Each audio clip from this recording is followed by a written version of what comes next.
of the world, now I'm living. And the good just gets better, keeps on giving. Not even close to the end, it's just beginning. Life is getting lighter while the days are getting brighter, yeah. Hey, it's Ann Perry, and today's topic of discussion is what is the difference between a 2 life path number and an 11/2 life path number? They're both 2s, right? So what's the big difference? Well, there's a very big difference, and I'm going to help you to understand that the way that you calculate your life path number, make sure that you know whether you're a 2 or an 11. This is something I get emails about this and questions about this every single day. Lots of people will contact me and say, hey, I'm an 11 life path number, but when I look at their date of birth, I realize, yeah, you know what? You're not. You're a 2 life path number. So I want to demystify it all and make it super easy for the rest of you. So stick with me. I'm going to help you to learn how to calculate your life path number correctly and know whether you, in fact, are an 11 or a 2. Okay, so first of all, let's look at how to calculate your life path number correctly. Now, I know a lot of you have already checked out my video on how to do exactly that, how to calculate your life path correctly. But for those of you who haven't had the opportunity to do that, I'm just going to quickly go over it with you. So it's very important that we reduce each component of your date of birth separately. So in this particular example, we're looking at March 25th of 1959. So we know that March is the 3rd month. The 25th day, we're going to add that together. 2 plus 5 equals 7. 1959, when we add that all together, it equals 24. And 2 plus 4 equal 6. So now all we're going to do is add the 3 from March to the 7 from the day to the 6 from the year, and it comes to 16. So this person's life path number is a 16-7. Now, there's a lot of school of thought around this, and a lot of you have been taught just add the number straight across and you'll get the correct life path number. You know, you'll likely get the same number, but what kind of a 7 are we? In this particular case, we're looking at my date of birth. So when we add all of the numbers in my date of birth straight across, 3 plus 2 plus 5 plus 1 plus 9 plus 5 plus 9, it comes to 34. So that would mean that 3 plus 4 equals 7. Well, 7, 7, same thing, right? No, not the same thing. A 16-7 is somebody who has a very large karmic debt. And boys, oh boys, can I identify with that karmic debt? You've probably heard me talk about it before in previous videos. When I was first taught numerology, I was taught exactly that. Just add the number straight across. And I think that with all due respect to those people teaching numerology out there, I think sometimes they simplify it so much to engage people. But I'm a teacher, I'm a spiritual teacher, and I want you guys to understand exactly who you are. I'm so passionate about making sure you understand what kind of a 7 are you, what kind of a 5 are you, that sort of thing. So you have to break down your components of your date of birth separately to understand exactly who you are. Okay, it's not enough just to say we're a 7 life path number. What kind of a 7 are we? I am not a 34-7. The 3 says, I have lessons to learn about how to communicate. Well, you know what? I think I'm okay with that. I'm out here on YouTube. I'm doing videos all over the place. I think the 3, I got that, right? The 4 is all about being organized and a planner and that sort of thing. I got that too. So when I learned how to do the theory by breaking it down separately, each component separately, this was taught by Matthew Oliver Goodwin. And he was a master numerologist back in the 80s. He's long since passed, but Matthew taught us to break each component down individually. Now let me show you why that's really important.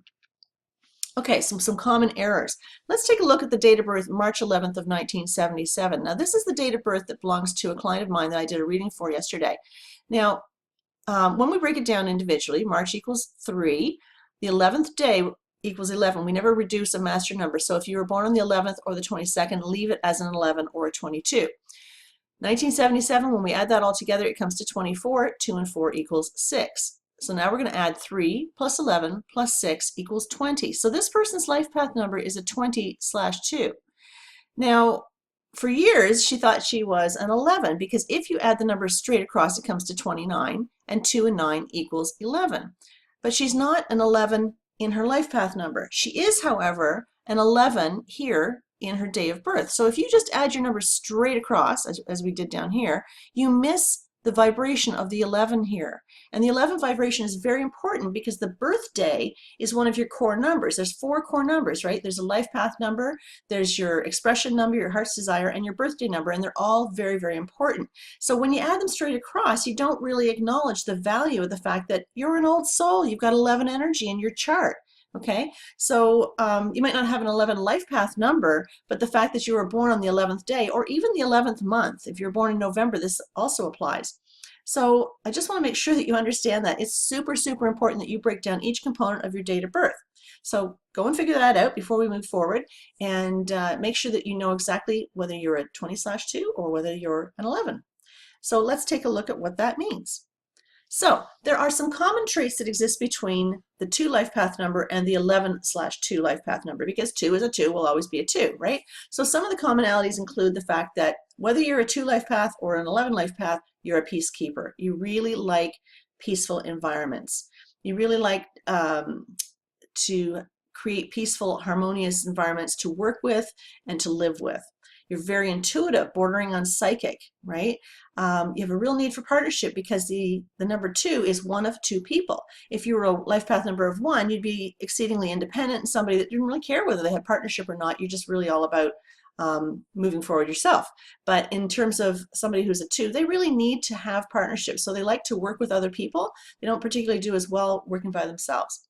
These are team players, right? These are people that need to build community. They like to work behind the scenes.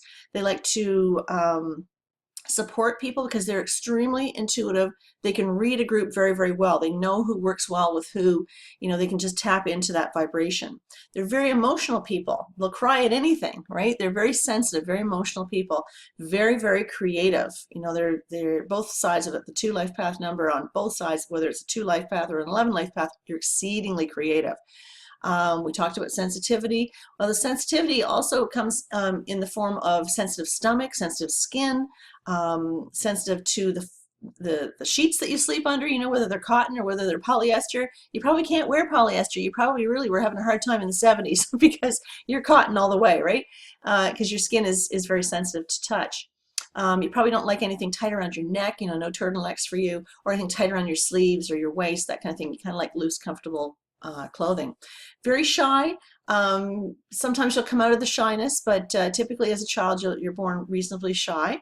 You're much better one-on-one than you are in the group dynamic. Not to say that you can't do the group dynamic. If you have an expression number, for example, that comes from your birth name that is a 5, the 5 says, oh, I don't mind doing video, I don't mind doing radio, television, that kind of thing, and I can push my message forward. We've had a few presidents who've had the 11 life path number. Barack Obama, for example, was one of them. So, he had no trouble moving forward and expressing himself. So obviously somewhere in his core numbers, he's got something that's supporting that. A need for a Zen space. This means that anybody who has a 2 life path number has a real need to be able to control their environment. They get assaulted by colors that offend them. So, for example, if you've gone and painted the bedroom like this bright fuchsia pink, your partner might go, you know what? I can't do it. I just can't be in this room. It's really, I can't take the vibration of that color. They're very sensitive to that. If you're someone who likes to have the TV on all the time for background noise, I know my partner's one of those guys. People who are 2s, they can't take it. They don't like to have noise and chatter going on all the time.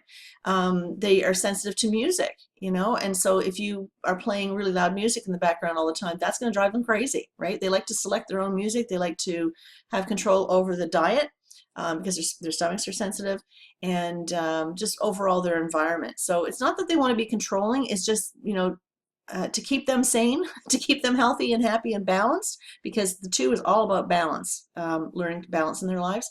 They need to be allowed to kind of have a little bit more control and say about what's going on in their environment. And they are perfectionists. 11s and 2s are perfectionists, bar none. Okay, so let's look at the differences between the 2 life path number and the 11, because there are some very distinct differences. I think that this will make a whole lot more sense to you when we're done. So they're here to learn the lessons. The 2 life path number is here to learn the lessons around the 2 and the 0, because remember, this is our life path number here, the 2, and in this case over here is the 2, but the numbers to the left of the slash determine how we're going to be that 2. Okay, so the 20/2 is not an 11/2. They don't have the contract that the 11s sign before they get here. They're here to learn the lessons around the 2, which is all about cooperation and balance, and the 0, which is all about their inner gifts. Okay, those are the lessons sitting right here, the 2 and the 0. They're learning to be supportive from the background. They're very good organizers, and they're very sensitive to crowds. So theater is a really good thing, any kind of production. Even in an office environment where there's lots of team players and whatnot, they're really good in the background because they're super detail oriented. They need to learn the difference between service and servitude because they do risk being burned out, okay, and being used. So they're always giving, giving, giving, and sometimes, they do burn out because they are the givers. They're very sensitive to everybody else's needs, but they tend to leave their own needs at the back door, and it doesn't always work out so well for them. So sometimes they can get just a little crotchety and cranky when they feel that they're being used and a little bit burned out. So being of service with some healthy boundaries around you is fine, but being of servitude is not so fine, okay? So you need to learn, the twos do need to learn to establish healthy boundaries. They need to be able to say, no, no, I'm not doing this, right? Because typically the twos, they tend to say yes a lot because they have a real need for community. Remember I said they're one of two people and they really like to be part of the group, so to speak. They don't like to be alone. They like to know that there's somebody around. So they tend to say yes an awful lot because they have this real fear of abandonment. They have a fear of being alone.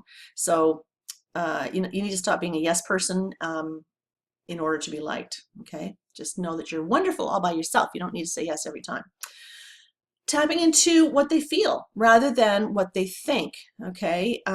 Because a lot of twos tend to feel that they have to do the right thing. They have to do what they feel that they're supposed to do, They're real team players and they have to, do what they're supposed to do. But sometimes they have to, they choose to sacrifice what they feel.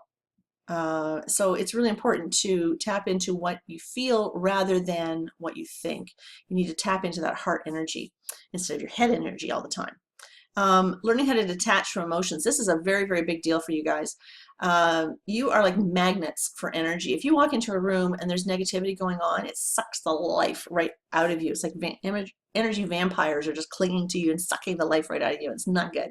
So you need to carry some grounding stones, carry some black tourmaline or some red jasper or hematite, anything that's going to be like a grounding stone. Labradorite is really good because it helps to protect from negative energy.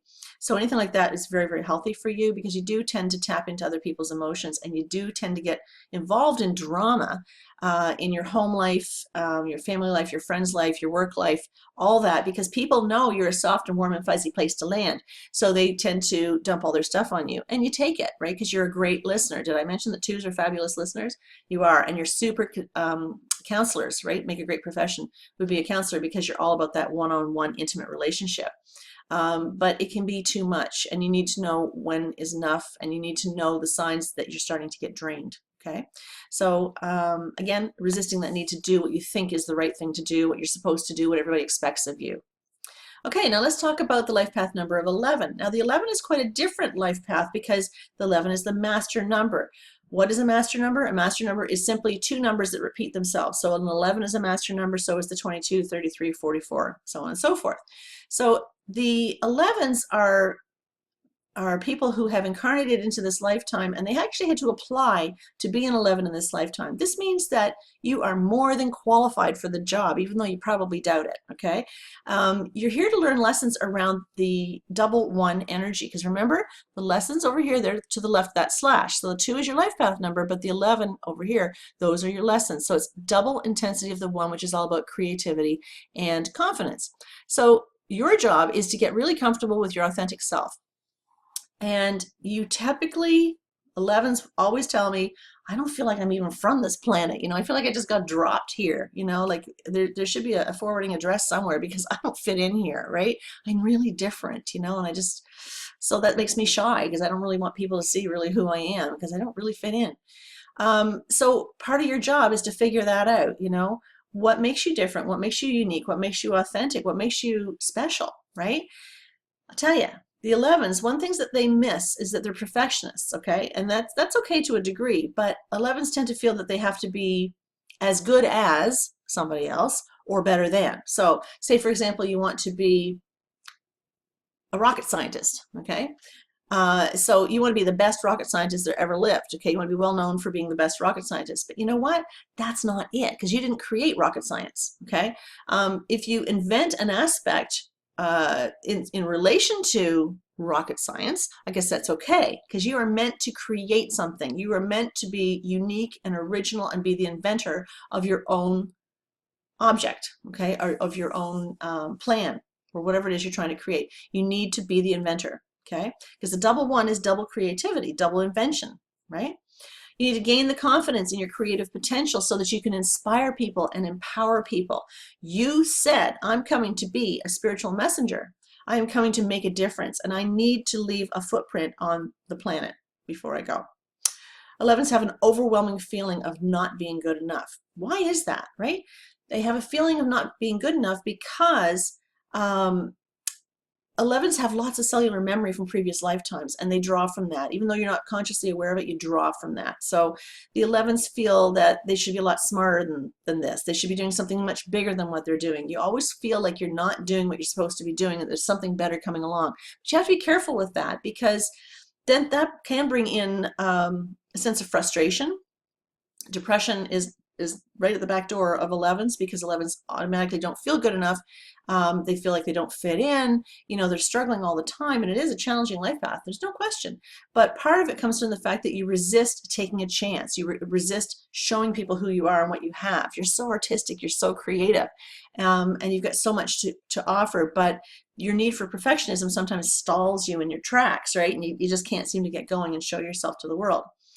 So all the cellular memory is sort of a reminder of what you've done in the past. So in this lifetime, it's like, well, I don't have all the information, so I don't think I can kind of take that chance to put it out there, you know, be it put it out there in a relationship, or be it out there in a creative project, or if you're an artist, you're a musician, a writer, anything to do with the creative arts, sometimes you're afraid to put it out there. But that's what the world's waiting for, and that's what you agreed to do. So you just got to do it. 11s need to master the energy of the master number 11. To master that life path number, you need to master living in the moment rather than always projecting into the future. You don't know how many days you have. You don't know how many years you have. You don't know how many hours or minutes that you have. So making a difference every single day. And it doesn't have to be a huge difference. You know, every single morning when I get up, the first thing I do is check my emails to see who has commented on my videos. And I am simply blown away, and I am simply so, I can't even say, I'm so grateful for the expressions of gratitude that you guys are showing me, right? The 11s are constantly sending me messages saying, oh my God, Ann, you know, I didn't know that about myself. I'm so glad that I finally found somebody who understands who I am. And for me, it's like that compliment blows my mind. It sets me up for the day. It raises my vibration. And guess what? That was your purpose for the day, was to change my vibration from maybe a little bit of a lower one to a higher one, so I can continue to do the work that I do. So thank you for that. I really appreciate your comments. 11s are old souls with several incarnations of life experience behind them. And there is a contract that exists for somebody who has 11 energy. And that can be your life path number being an 11. It can be that you were born on the 11th, or born in November. It can also mean that it's in your expression number or your heart's desire number as well. So without looking at your chart, we don't know exactly where it lands, but understand that 11s do vibrate at a much higher frequency than what the 2 does. So some of you, it's funny because some will contact me and say, well, you know, I'm an 11, and then when they find out they're 2, they're kind of bummed out and disappointed, and I'm like, yeah, you know what, that's not such a bad thing, right? Because it doesn't hold the huge big ass responsibility and contract that the 11 has, right? So although you're very similar in a lot of ways, and you have similar challenges and similar strengths and weaknesses, the 11 is a whole different cat all by itself. All right, so that's it. I'm really glad I had the opportunity to do this. I've been meaning to do this for a while. I hope that helps to clear up the differences between the 2 life path and the 11 life path. I love staying in touch. I sure hope that you will. I hope that you'll join my community. Subscribe to my channel. I've got new stuff coming all the time. You know that I love to share all the information I have on the life path numbers, but in particular, I'm here to support those who are on the 11 life path or have 11 energy somewhere in your chart. Okay, so check out my website. It's annperrynumerologist.com. I have a blog there that's kind of interesting to read, and I have all kinds of information with regards to life path numbers and epicycles, and there's a newsletter there if you want to sign up for that. I send it out about 4 times a year. I am going to be teaching online classes. I have something very exciting and very special coming up for the 11th, so stay tuned. Make sure you subscribe so you'll know about that. And yeah, I'm just hoping that you'll stay in touch. Make sure you leave me a message if you have any questions whatsoever. I try to answer every single one of you guys because I love creating community. I want you all to be numerology keeners just like me. Okay, thank you so much. I so appreciate you stopping by today. I'm hoping you're having a fabulous day. Take care. Bye for now.